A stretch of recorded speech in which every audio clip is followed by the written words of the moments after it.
Thank you very much for staying with us. You're still watching In the Game on News Central TV. It's time to take you straight to the round-letter game of football. And where else to start from than home? It's a charity, of course, begins at home. The Nigeria Premier Football League. Lots of mouth-watering fixtures were played on Sunday in different parts of Nigeria for Shooting Stars Football Club of Ibadan. They were held at home to a 1-1 draw by Plateau United FC of Jos on Sunday. Despite a full stadium and strong support from the Ibadan fans, 3SC coach Bega Gumote and featuring many new recruits failed to convert their chances. Now, Plateau United took an unexpected lead in the 41st minute through Victor Dawa exploiting a defensive lapse. However, in added time of the first half, it was the former player of Plateau United, Uche Usoya, who equalized for Shooting Stars. The second half saw 3SC dominate possession at the press for a winner, but poor finishing prevented them from claiming victory. Now, with only 2 points from their first 2 matches, the Oluyole Warriors will next face Better Insurance in Benin City. Now, joining us this afternoon to talk about the Nigeria Premier Football League is Nigeria Football League expert, of course, in the league, and not also forgetting part of the media team of Ikorodu City. Samuel Babishebi joins us this afternoon. Good afternoon to you, and welcome to In the Game. Good afternoon, Favor. It's a pleasure to be with you today. How are you doing? Yeah, I'm doing very great. It's a very interesting Monday. A time to look at what happened over the weekend in the NPFL. Shooting Stars Football Club have picked up just 2 points from a possible 6, drawing with National United and away from home, and Plateau United at home. Based on your observations of the team last season, what do you think is behind the slow start for Shooting Stars?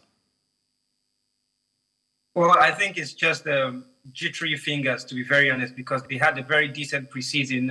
They won about 2 of the 3 preseason tournaments they played in. And we know that they are very good at preseason.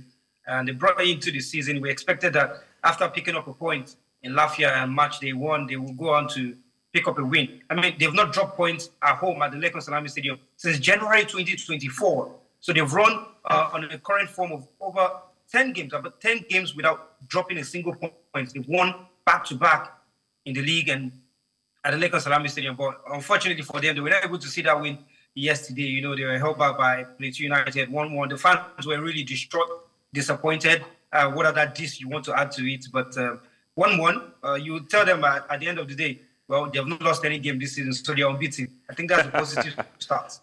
All right, we know one thing is common with Nigerian club sides, having to do away with many players, over 10 of them, signing over 10 over 12 for some teams. How significant do you think the departures of key players like Malomo Taufik and Abayomi Jr. have been for the team's performance this season so far?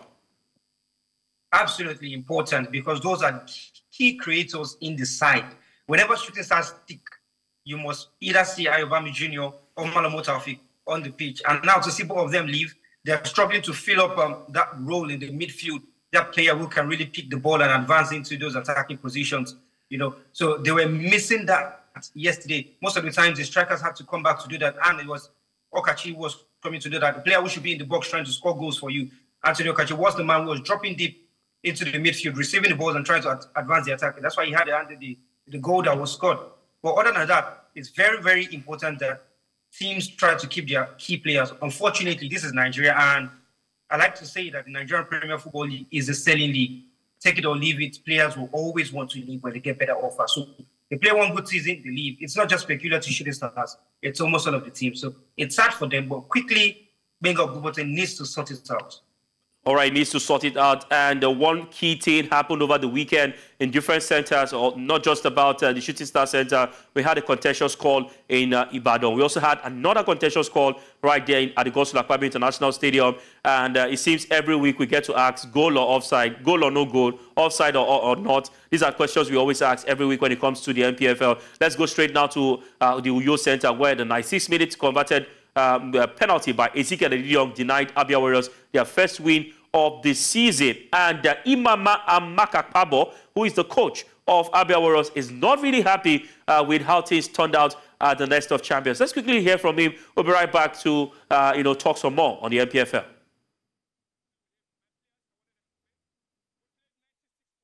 Of the game. It's at the referee's discretion anyway to give the number of minutes that he wanted, but he beat my imagination. I was wondering during the course of the second 45 minutes where the 5 minutes actually came from that we played. But haven't played up to 96 minutes. And there was a penalty that himself, in my opinion, took some bit of seconds to call. You know, and that, I think, changed the narratives of the game completely. Let us not forget that this game is live on television. This is how we want to sell Nigerian football to the world. And I think it is very, very wrong. And we shouldn't, it's too early in the season. This is the second week of the season. And we are beginning to get this kind of very, very negative and products, you know, being sold out to the world. All right, that was the voice of Coach Imama Amakapabo, not really happy with the decision of the referee. Now, Samuel, we've both had, I know you must have also seen that also happen, both the Ibadan Center and the Akwa Ibom Center. It seems that in Nigeria, it's a peculiar case. Some would say no, because we have contentious scores in the Premier League in England. But should we spare the referees at this point in time? Or first of all, was he right to have said the referees were wrong in making that call at the Godswill Akpabio International Stadium? A coach will always speak from his perspective. Imama was clearly pained there. 3 points was taken away from him by Remo Stars in the first game of the season. He felt he had snatched that here as well at Uyo. But one thing is certain, it was a penalty. He knew it was a penalty. But from his statements, you could hear that his first problem is, why 5 minutes? Like, where did the 5 minutes come from, you know? So it's quite disappointing. And this kind of decision sometimes, I'm going to spare the referee here because I feel it was a good call. The ones in Ibadan, maybe not so much. We've had other ones as well. Maybe it's time for us to go and start engaging our own PGMOL after games, you know, to hear the thoughts and see what's going on really.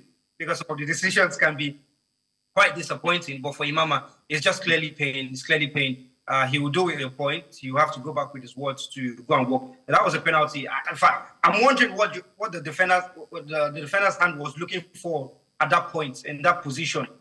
He had no business with his hand on the ball, but we hope that these kind of calls are corrected and we don't get to see too much of them in the course of the season. All right, let me bring Michael into this conversation. Now, Michael, for the Premier League in England, the La Liga, the Serie A, and other parts of the world, we have communication gadgets. We also know that the NPFL had once upon a time said that referees will begin to use communication gadgets in the league this season.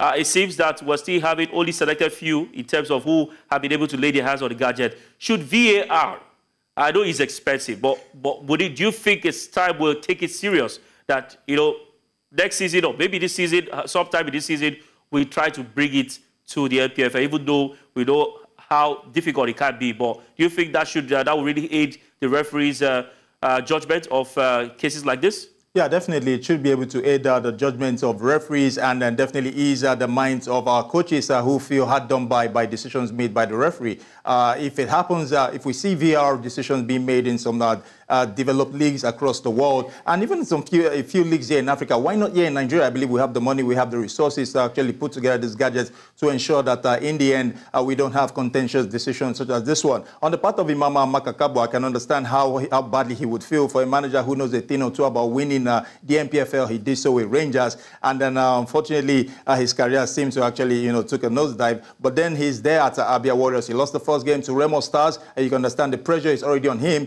after he just being seconds away from clinching all 3 points. Getting pegged back by that decision definitely has to be heartbreaking. So for the NPFL, you know, they need to embrace more measures to ensure that we don't have contentious decisions like this going forward. All right, Samuel, I would like to also, you know, that question I just asked Michael, but in a different form. I know, of course, you have also seen plenty of press releases from the board saying that of how they want to make the league better. But it seems that we take one step forward and plenty of steps or 10 steps backward. For instance, the stadium we play our games are not top-notch in terms of some of the facilities the players play. We see the grass or whatever pitch they play on is not the very best of pitches. Then you now also see that we play games at night. The illumination from stadia that play games at night are not the very best. Players, as you know, are having reflection or a better view in a particular angle of the pitch. And when you go look at the other part of the pitch, it's always it's looking like it's very dark. And then these things are allowed to fly on TV. And now coming to communication gadgets in 2024. I'm not even talking about VAR now. In 2024, we have not had the opportunities to give every of our referees communication gadgets to be able to, you know, do their jobs better. I think we need to work more on the league financially because the excuse is always money. Even if it's video assistant referee, FIFA has introduced the VAR Lite. I mean, the lower version that makes use of about just 3 cameras, if I'm not mistaken.